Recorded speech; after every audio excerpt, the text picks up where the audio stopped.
It's important that you allow the oven to cool completely before any type of cleaning.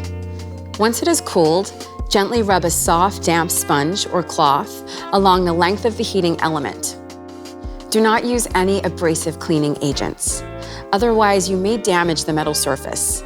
Cleaning your oven with a 50-50 mix of water and vinegar applied to a microfiber cloth is a natural and gentle way to restore your oven's shine. Now, to clean the splatters, which may have occurred while cooking. Because the inside oven walls feature a special non-stick coating for easy cleaning, choose a mild detergent or spray. Take a soft, damp cloth and apply the cleaning agent to the cloth, not the oven surface, again to avoid damaging the non-stick surface. Try to avoid touching the quartz heating elements as much as possible.